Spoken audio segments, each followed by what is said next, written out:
C'est un plaisir de vous retrouver. Bonsoir et bienvenue à tous dans ce journal. À la primature, le Premier ministre a reçu une délégation des sages de Dinguiraye. Ils étaient venus exprimer leur reconnaissance au chef du gouvernement pour sa présence lors de l'inauguration d'une piste rurale de 15 km dans la localité. À suivre dans ce journal. Bientôt une radio rurale moderne à Kassa. L'annonce a été faite par le ministre de l'Information et de la Communication qui récemment était sur la presqu'île Les Échos dans un instant.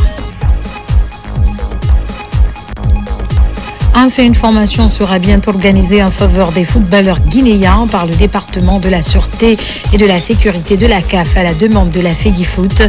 Une occasion idéale pour débattre des enjeux liés à un événement sportif. Encore une fois, bonsoir et bienvenue à tous. Au Palais de la Colombe, le Premier ministre reçoit une délégation des doyens des localités de Sandafra, Kankanfoudéa et Kambaya dans Dinguiraye. Il était question pour elle d'exprimer sa profonde gratitude au chef du gouvernement pour sa présence lors de l'inauguration d'une piste rurale de 15 km entièrement financée par leurs différentes communautés. Ousmane Bangoura, bureau de presse de la primature. Lors de l'immersion gouvernementale, le Premier ministre Amadou Ouriba est venu accompagner l'effort des populations des 3 districts voisins, Kambaya, Kankanfoudéa et Sandafra. Ces localités à cheval entre Daboula et Dinguiraye se sont donné les mains pour changer leur quotidien en réalisant une piste de 15 km. Quelques semaines après, le Premier ministre, entouré des membres de son cabinet, reçoit les doyens de ces localités. Ils sont venus exprimer leur profonde gratitude au chef du gouvernement pour sa présence lors de l'inauguration des initiatives de développement communautaire. Nous sommes venus au nom des communautés de Sandafra, Kankanfoudéa et Kambaya exprimer notre profonde gratitude au chef du gouvernement pour sa présence lors de l'inauguration d'une piste rurale de 15 km. Qui a été entièrement financé par les communautés. Suite à cette marque de sympathie, nous, population des 3 communautés, réitérons notre engagement à accompagner les autorités dans leur vision. Occasion pour le Premier ministre de réaffirmer l'engagement du gouvernement à soutenir les initiatives locales de développement. Amadou Ouriba a également annoncé plusieurs projets d'envergure visant à renforcer le réseau routier et à désenclaver ces localités. Distribution gratuite des cartes consulaires récemment en Côte d'Ivoire. La représentation diplomatique accréditée dans ce pays a distribué plus de 300 cartes aux femmes guinéennes. Cette identification de nos compatriotes fait partie des priorités de l'ambassade. Makeme Donzo nous en dit plus. La Guinée forestière est la région la plus proche de la Côte d'Ivoire. Cette proximité explique l'afflux des Guinéens du Sud, surtout les femmes dans ce pays voisin. Ces dames sont des marchandes ambulantes. Leur sécurité fait partie des priorités de l'ambassadeur Moba. Le diplomate guinéen compte faire identifier toutes ces femmes à travers des cartes consulaires. 325 personnes sont concernées par cette opération. Nous, les pauvres femmes, nous nous promenons, nous n'avons pas de carte. Au cas où, on ne peut pas nous reconnaître. Donc ça, c'est pas normal.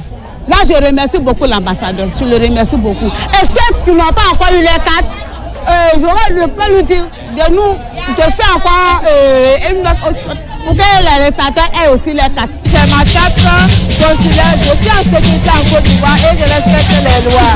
Je remercie monsieur le président, je remercie monsieur l'ambassadeur. L'ambassadeur Moba Silla est engagé à venir au secours des compatriotes qui vivent sur le sol ivoirien.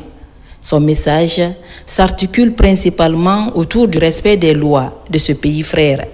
Ce document que nous vous offrons ce matin va me permettre de vous défendre partout où besoin sera. Et comme permanemment vous êtes dans la vente de chips, de fruits dans les rues, vous êtes confrontés à beaucoup de risques. Donc je vous exhorte à respecter les lois de la Côte d'Ivoire. Quand la Côte d'Ivoire définit des périmètres où vous ne devez pas vendre, je vous prie de ne pas y aller. Cette opération de distribution gratuite des cartes consulaires est à sa deuxième séance. Par groupe, le diplomate guinéen s'active à procurer cette pièce d'identification à chacun de nos compatriotes vivant en Côte d'Ivoire. En marge de la 69e session des femmes à New York, la ministre de la Promotion féminine de l'enfance et des personnes vulnérables procède à une prise de contact avec des institutions onusiennes. L'objectif est de parvenir à l'obtention d'un accompagnement financier et technique en faveur des femmes de Guinée. Mohamed de Camara est notre envoyé spécial. Présente à New York en faveur de la 68e session des Nations Unies sur la condition des femmes, la ministre de la Promotion féminine de l'enfance et des personnes vulnérables a mené des contacts fructueux au siège de certaines institutions onusiennes. D'abord à l'UNFPA, devant la directrice exécutive adjointe de l'institution qui accompagne le gouvernement dans la promotion des femmes, la ministre Charlotte Daffy a énuméré quelques acquis, notamment l'obtention à Dubrika d'un guichet unique qui lutte contre les VBG, la mise en place du fonds d'appui aux activités économiques des femmes qui accompagne plus de 1000 femmes dans le même élan. Le groupe thématique JAR a aussi vu le jour. Beaucoup d'autres avancées que l'UNFPA compte accompagner dans le pays. La Guinée reste un pays prioritaire pour le Fonds de consolidation de la paix. À présent, il y a des projets en cours, notamment celui qui a mené la mise en place du Conseil national des femmes de Guinée.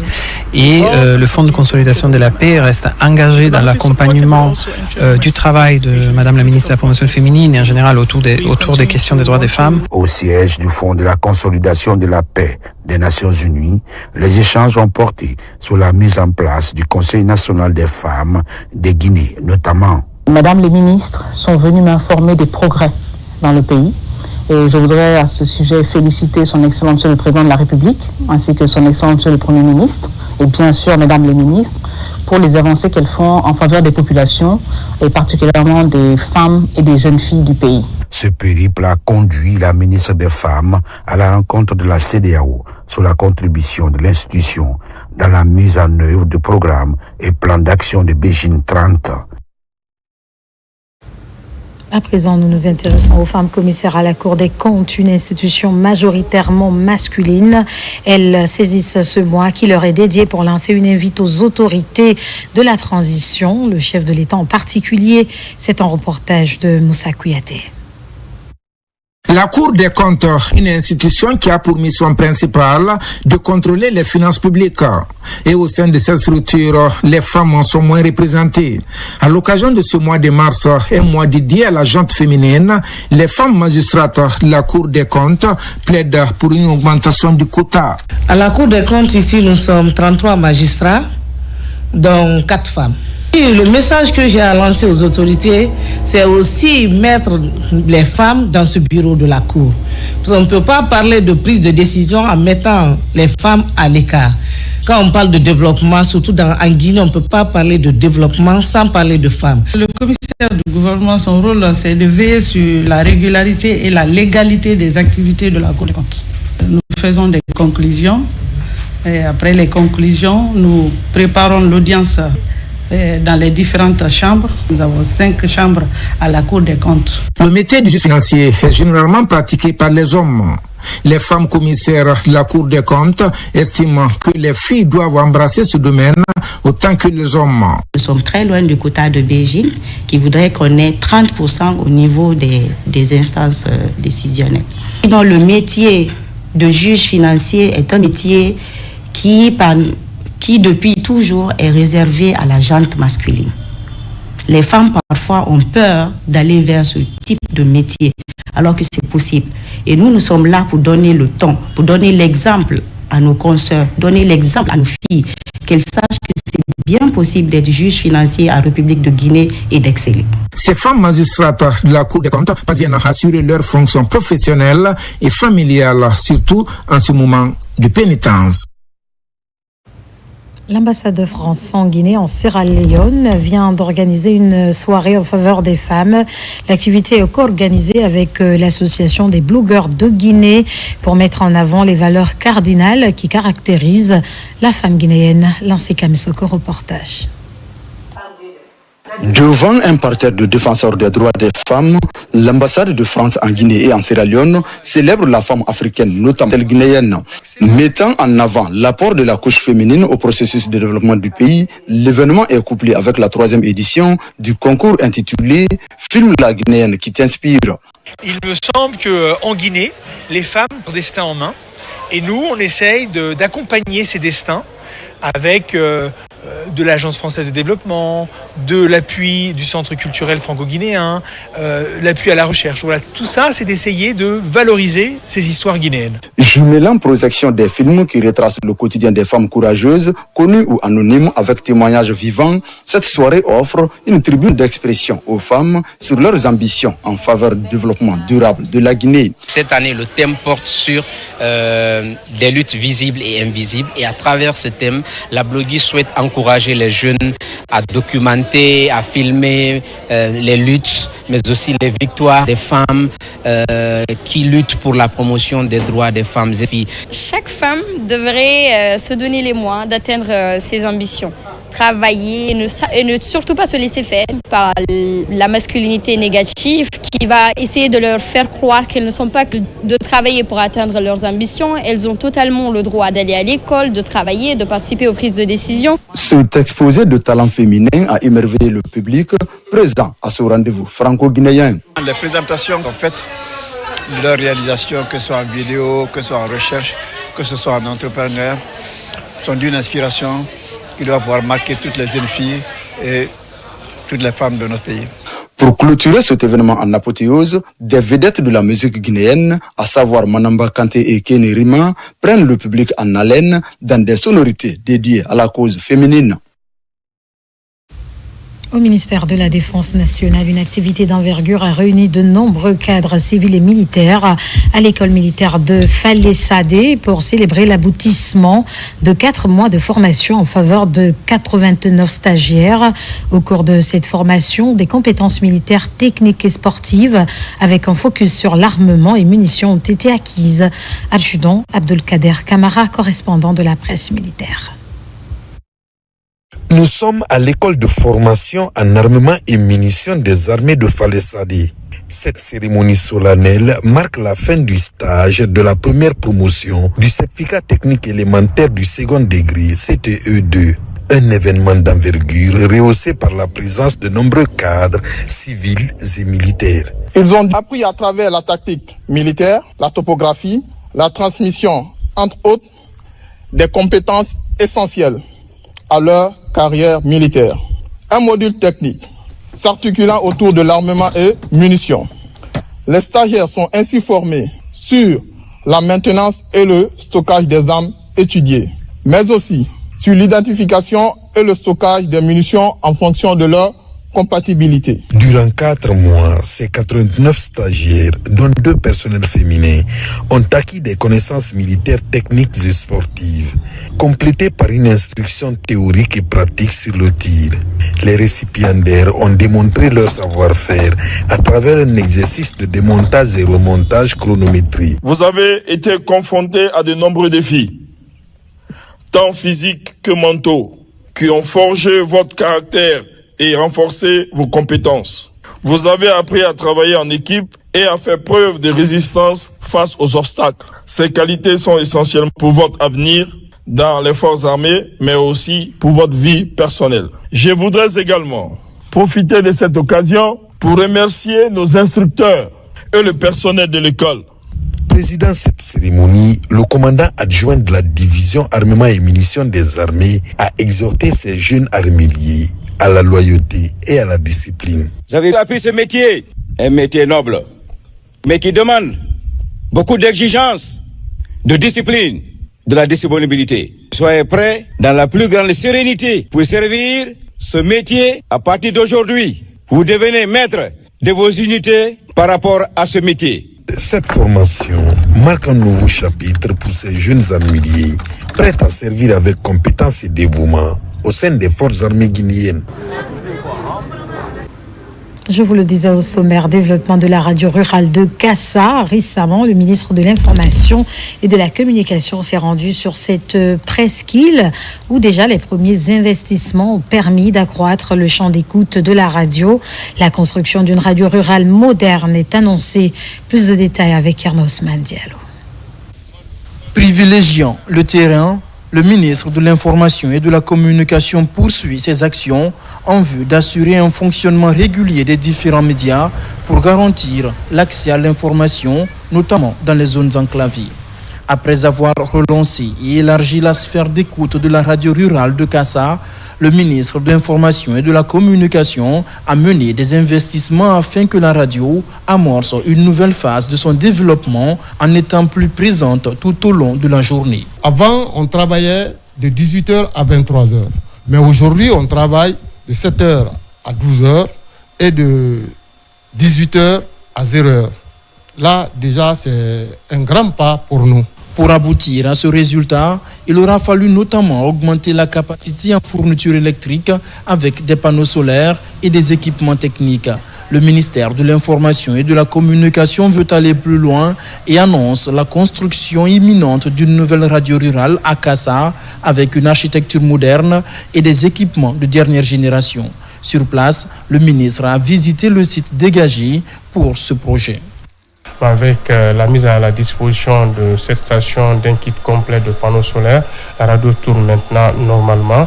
Et vous avez aussi vu à côté le nouveau chantier qui doit démarrer de la radio de Kassa sur financement du budget national et sur instruction du chef de l'État qui a demandé, le général Mamadi Doumbouya, qui a demandé de mettre à disposition de l'ensemble des communautés des édifices dignes de nom qui doivent abriter les maisons de radio rurale. Vous avez visité le site, toute la population est contente de l'action.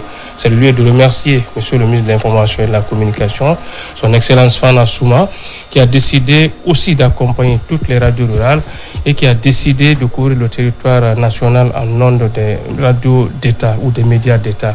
En marge de la visite de la radio rurale de Kassa, le ministre de l'Information et de la Communication a apporté son soutien à l'association Solidarité Ramadan Guinée qui organise dans la commune des ruptures collectives. Il a salué l'initiative des membres de cette association et souligné l'intérêt qu'accorde le chef de l'État à la solidarité et à la culture du vivre ensemble.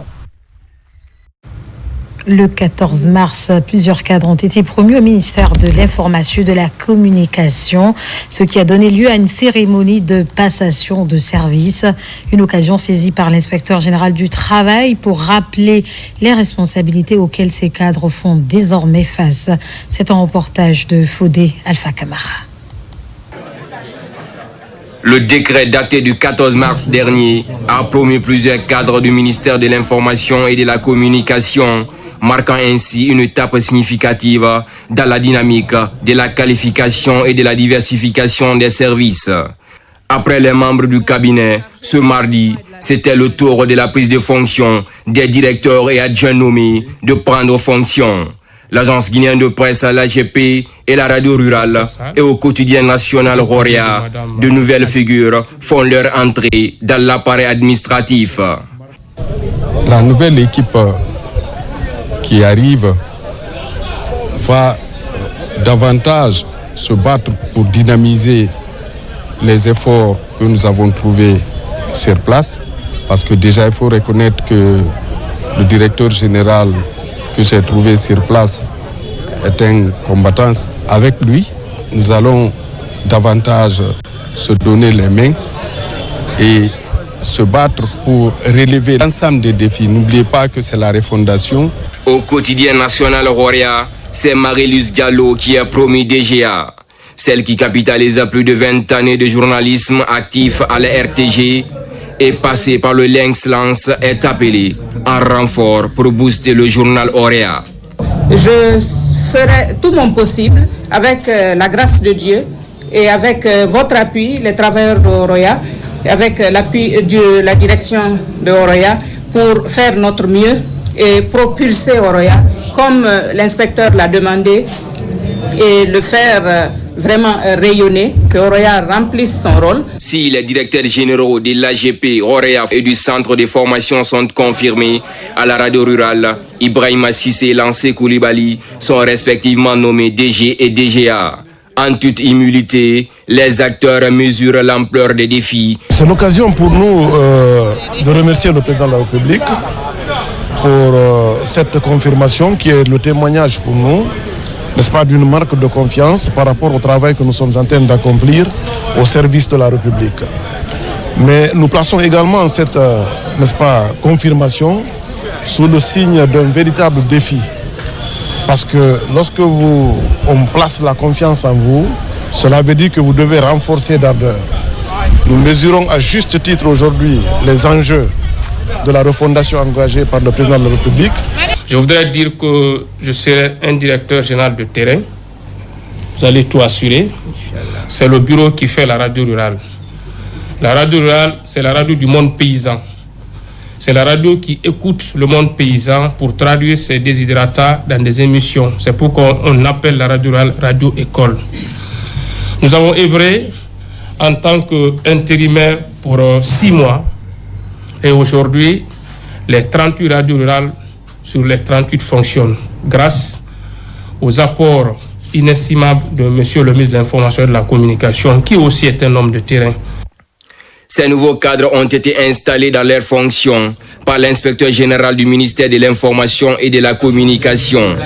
Mesdames et messieurs les responsables, vous êtes aujourd'hui appelés à développer ces structures avec un fort sens de l'engagement, de l'éthique et du professionnalisme. Vous devez être les moteurs du changement et de l'innovation au sein de vos entités respectives. Vous devez promouvoir une communication responsable, transparente et inclusive. La nomination de ces hauts cadres s'inscrit dans une volonté de moderniser et d'optimiser l'action gouvernementale en matière d'information et de communication. Un enjeu majeur qui n'échappe pas désormais, c'est promis, dans leur façon de faire au quotidien. Et pendant ce temps, 60 agents nationaux bénéficient d'une séance de renforcement de capacité en agroécologie. L'objectif est de concilier performance économique et sécurité alimentaire dans les zones de production agricole, tout en renforçant la résilience et la préservation de l'environnement. Cette rencontre à Kindia a mobilisé plusieurs acteurs du monde rural. Falilou Diallo, Fanalabaya Kamara. Accompagner les exploitations familiales vers une transition écologique tout en conciliant performance économique et préservation de l'environnement, c'est la toile de fond de cette rencontre de Kindia. La communauté économique des États de l'Afrique de l'Ouest accompagne le processus à travers son programme d'agroécologie. Ces renforcements de capacité viennent encore nous renforcer davantage pour nous permettre d'être, quand je dis nous, c'est-à-dire que les conseillers agricoles et les OP, de nous permettre d'être plus efficaces encore par rapport à l'accompagnement que nous devons faire au niveau des agriculteurs. L'Union européenne et l'Agence française de développement pilotent l'exercice. Les ministères de l'Agriculture et de l'Environnement comptent ainsi améliorer la gestion des sols en incluant les techniques de préparation et d'utilisation du compost, encourager la polyculture et certaines pratiques culturelles. Avant, on produisait et on obtenait un rendement escompté sans apporter de fertilisants. Mais au jour d'aujourd'hui, on constate, même avec l'apport de fertilisants, le rendement n'est pas comme ça.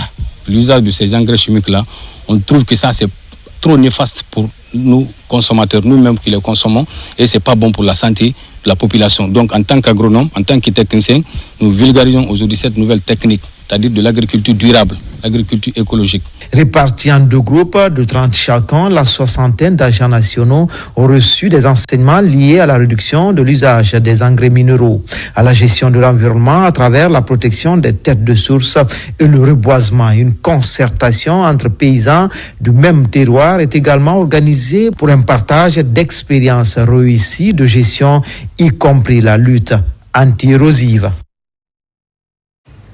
Sécurité alimentaire et nutritionnelle. Les travaux d'identification des zones vulnérables sont lancés à Kindia en partenariat avec le comité inter-État de lutte contre la sécheresse au Sahel. Une disposition d'amélioration de la gouvernance pour mieux orienter les interventions des autorités contre l'insécurité alimentaire. Fodé Camara. Le droit à l'alimentation est un droit vital pour tous. Pour garantir ce droit, le gouvernement renforce les outils de surveillance de la sécurité alimentaire et nutritionnelle. Ceci pour mieux planifier les politiques publiques et autres stratégies d'adaptation.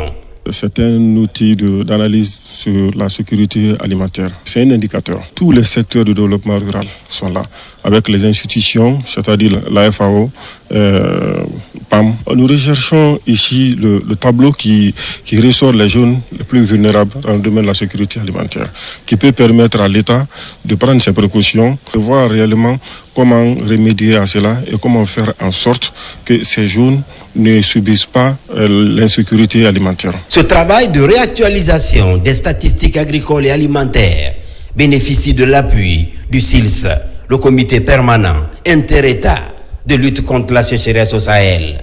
Là-dessus, chaque année, 2 sessions d'analyse sont organisées pour identifier les zones à risque afin de concilier information et action.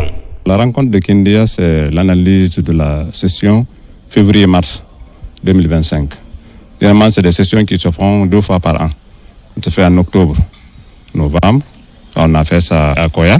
Cette fois-ci, on a essayé de bouger pour venir vers Kindia pour faire la session février-mars 2025. Analyser ces données pour voir l'impact de l'insécurité alimentaire au niveau national. L'analyse de la situation de sécurité alimentaire nutritionnelle, qui est tout à fait une activité qui a commencé avec la CEDEAO, mais aussi les États du Sahel, y compris le Tchad, la Mauritanie et une partie du Cameroun. Le regard de l'extérieur sur la Guinée en termes de progrès agricole est immense. Donc on sait déjà qu'il faut s'en féliciter en lisant ces différents rapports. On sait que l'analyse situationnelle de la sécurité alimentaire et nutritionnelle au niveau de la sous-région de la Guinée se porte très bien. Les travaux de Kindia vont permettre de dresser la cartographie de la sécurité alimentaire et nutritionnelle. Une cartographie qui servira d'outil d'aide à la décision en tenant compte des questions de disponibilité et d'accessibilité à l'alimentation. Nous poursuivons cette édition. Les actes de charité se multiplient en faveur des fidèles musulmans et chrétiens en ce mois de Ramadan et de Carême. Le Fonds de développement social et de l'indigence, sur instruction du chef de l'État, le général Mamadi Doumbouya, fait un don de vivres aux fidèles de la mosquée Kébéa située à Koléa, commune de Matam. L'objectif est clair, les assister en ce mois de partage et de pénitence. On fait le point avec Sona Sagno. L'élan de solidarité prôné par le chef de l'État pour accompagner les fidèles musulmans et chrétiens en ce mois de pénitence se poursuit pour permettre aux fidèles de bien passer le jeûne.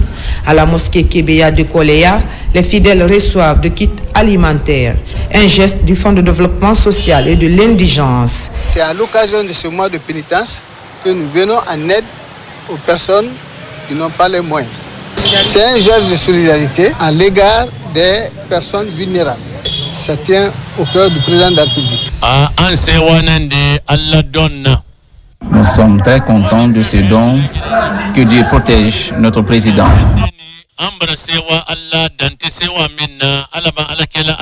Ce geste de haute portée sociale fait des heureux parmi les fidèles bénéficiaires. À l'occasion, ils ont formulé des prières pour le pays.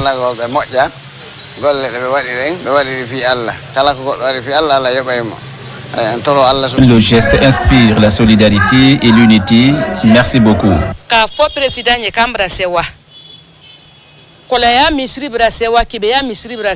Nous sommes très contents. Nous demandons à Dieu de bénir notre président et son gouvernement et renforce la fraternité entre nous les Guinéens. Très attaché au social, le chef de l'État a très tôt donné le ton de l'assistance sociale pour soulager les fidèles musulmans et chrétiens en cette période de pénitence, un acte suivi par les autorités publiques à tous les niveaux. Vous l'avez certainement compris, des citoyens de part et d'autre adhèrent aux idéaux de refondation du CNRD. À Gomboya, par exemple, une rencontre a été organisée pour célébrer les acquis de la refondation. Ce projet porté par le mouvement Mojmed a mobilisé l'ensemble des couches sociales. La suite avec Aboubakar Diaby. Dans la capitale Conakry, comme à l'intérieur du pays, les acquis du CNRD continuent d'être célébrés par les populations. Le mouvement de soutien Mojmed s'active sur le terrain pour vulgariser les valeurs de la refondation enclenchée par le chef de l'État, général Mamadi Doumbouya.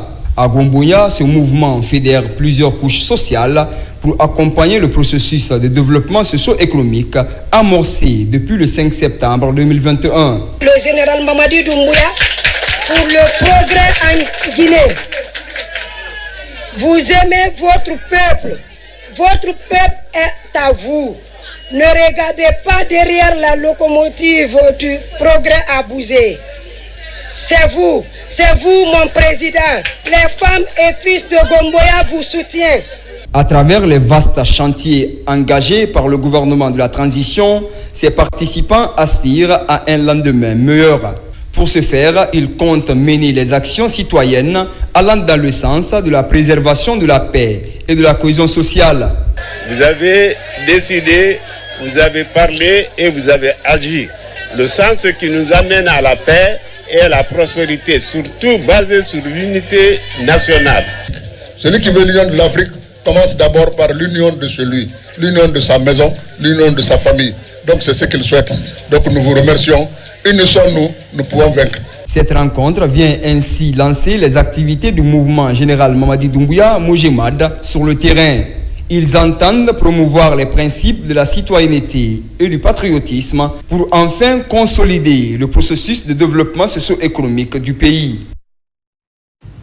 Plusieurs associations adhèrent de plus en plus aux idéaux de refondation. À Mamouville Carrefour, cela s'est matérialisé par une rencontre de soutien organisée à la Maison des Jeunes par les membres de la coordination et association de soutien des acquis du CNRD. Mamadou Paté-Baldé pour en savoir plus. Les membres de la coordination des mouvements et associations de soutien aux acquis du CNRD se mobilisent dans cette salle polyvalente de la Maison des Jeunes de Mamou. Venus de tous bords, ils ont un seul objectif, soutenir sans faille les idéaux de paix, d'unité et de développement prônés par le chef de l'État, le général d'armée Mamadi Doumbouya. Notre objectif a toujours été de fédérer les énergies, de sensibiliser les populations et de renforcer l'adhésion populaire autour des idéaux du CNRD. Ce programme Simandou 2040 qui va changer la vie de chaque Guinéen.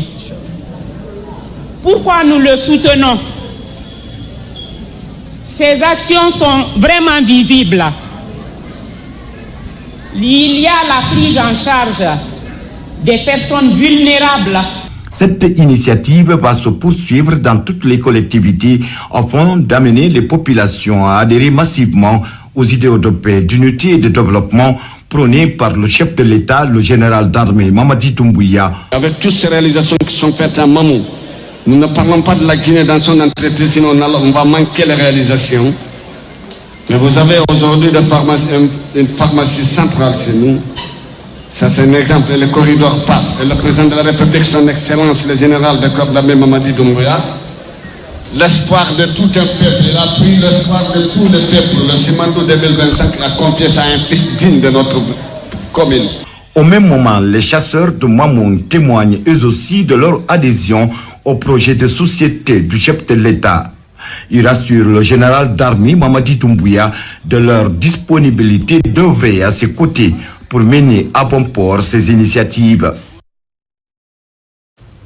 La préfecture de Mali n'est pas en marge de cette reconnaissance populaire pour témoigner leur satisfaction face aux nombreuses actions enclenchées par le CNRD dans leur localité, à savoir l'électrification, le projet de bitumage et tant d'autres. Une marche de soutien a été organisée par les fils et filles de Mali pour encourager le général Mamadi Doumbouya à poursuivre ses actions patriotiques. Nabilaï Kamara, Sarafdin Diallo. La population de Mali réitère son adhésion et engagement total aux idéaux de changement du président de la République et de son gouvernement. Pour la reconnaissance à ces actions de développement, la population a organisé également un carnaval géant. Dans un même élan de mobilisation grandiose, les citoyens de Mali ont parcouru des kilomètres pour saluer les changements qui se déroulent dans leur préfecture. En dehors du cadre des retraités, il faut noter l'électrification de la ville de Mali 24 heures sur 24. Les travaux en cours de bitumage de la voirie de Mali Centre, la construction d'un commissariat central de police digne de ce nom. Une occasion de mobilisation mise à profit pour déclarer leur choix porté sur le général d'armée Mamadi Doumbouya aux prochaines élections présidentielles en Guinée. Le général Mamadi Doumbouya a montré à la face du monde que ce que les uns et les autres nous faisaient croire impossible dans ce pays est bel et bien possible. Au nom de la commission d'organisation de ce carnaval de soutien aux actions et à la candidature du général Mamadi Doumbouya aux prochaines élections à République de Guinée. Toutes les notabilités de Mali, notamment la jeunesse, demandent que le général rende visite à Mali.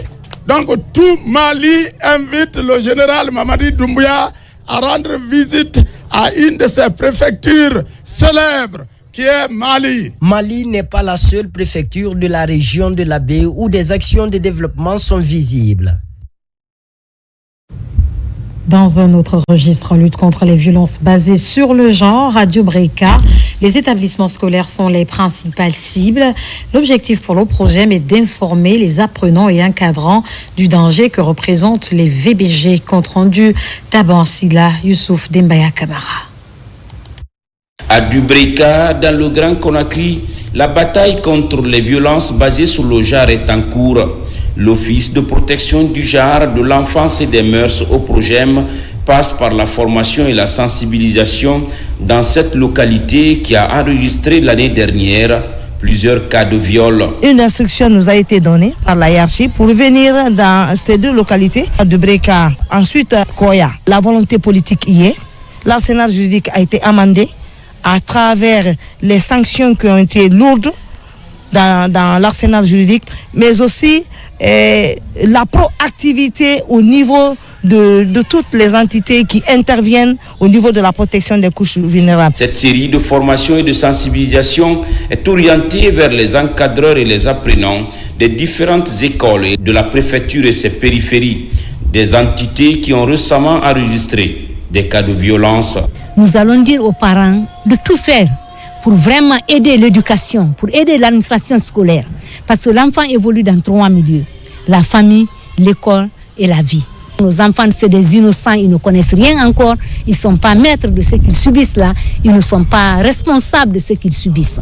Certes, on va dire que c'est pour faire son travail, mais au-delà de ça, je l'ai dit, c'est pour venir nous épauler dans ce combat, dans cette lutte contre le viol et essayer de trouver des voies et moyens pour empêcher que cela ne se fasse plus ici à Dubreka. Souvent éclipsée par le poids des coutumes, la religion et des pesanteurs sociales, les questions de VBG ne sont plus tabous pour les autorités du pays à travers le PROGEM.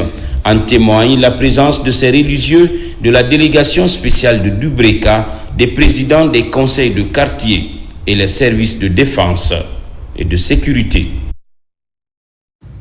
L'actualité, c'est aussi cette formation dont les cadres de l'Office national du tourisme ont bénéficié à langue espagnole, deuxième langue parlée au monde. Ces agents pourront ainsi vendre l'image de la Guinée à l'international. C'est le ministre de la Culture, du Tourisme et de l'Artisanat qui a procédé à la remise des attestations. Ousmane Ba. 40 heures de cours intenses en langue espagnole ont permis à ces cadres de l'Office national du tourisme de parler la langue de Cervantes, deuxième langue parlée au monde. Les bénéficiaires, au nombre de 19, sont reçus en compagnie de l'ambassadeur du Royaume d'Espagne en Guinée par le ministre Moussa Moïse Silla. Après des échanges, ils reçoivent leur satisfecit. Esta experiencia me ha permitido mejorar mis compétences linguísticas. Je disais déjà que cette formation en espagnol est pour moi une expérience qui m'a permis d'enrichir déjà mes compétences linguistiques et d'élargir mes perspectives professionnelles. Je salue l'engagement de son Excellence Monsieur l'ambassadeur du Royaume d'Espagne en République de Guinée pour avoir entrepris de créer ce pont culturel entre nos deux nations. J'ai été agréablement surpris de voir les cadres de mon ministère ce matin parler la langue de Cervantes comme s'ils avaient appris cette langue pendant une année. En plus d'enrichir leur cursus, les bénéficiaires pourront mieux vendre l'image de la Guinée à l'étranger. Cette formation est un pont culturel qui permettra au pays de s'inspirer du modèle espagnol dont le développement repose principalement sur le tourisme. Il y a 600 millions de personnes qui parlent l'espagnol dans les 5 continents. Il y a cette langue aussi, la deuxième langue de l'Internet, la deuxième langue dans les réseaux sociaux, dans la musique, dans la culture.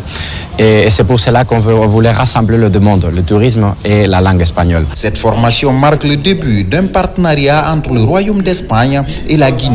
Une collaboration qui augure des lendemains meilleurs pour le tourisme guinéen. Dans cette édition, nous nous intéressons à la problématique de la sûreté et de la sécurité des stades. À la demande de la Fédération guinéenne de football, le département de la sûreté de la CAF organise pour la première fois en Guinée un atelier de formation sur la question. Les enjeux liés à un événement sportif y seront débattus. C'est du moins ce que nous rapporte notre reporter Gibril Kamara. La sûreté et la sécurité des stades, deux problématiques que les dirigeants de la FEGIFOOT entendent prendre désormais au sérieux. Pour ainsi garantir ces droits, des acteurs impliqués dans le processus renforcent leurs compétences en cette matière. La formation est assurée par 2 experts de la CAF. Aujourd'hui, il faudrait qu'on harmonise les pratiques au niveau de tous les pays d'Afrique en matière de sûreté et de sécurité. C'est un défi qui est colossal, c'est un challenge qui est énorme, mais qui n'est pas impossible aujourd'hui à relever.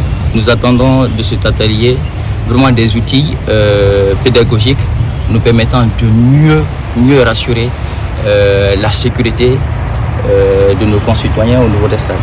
Depuis la mise en place du nouveau bureau exécutif, le comité exécutif de la Fédération guinéenne de football est dans la dynamique de multiplier les efforts pour être un modèle dans la sous-région en termes de sûreté et de sécurité dans les stades. Vous savez que les violences dans les stades sont récurrentes aujourd'hui lors de nos compétitions et parfois il y a des bousculades.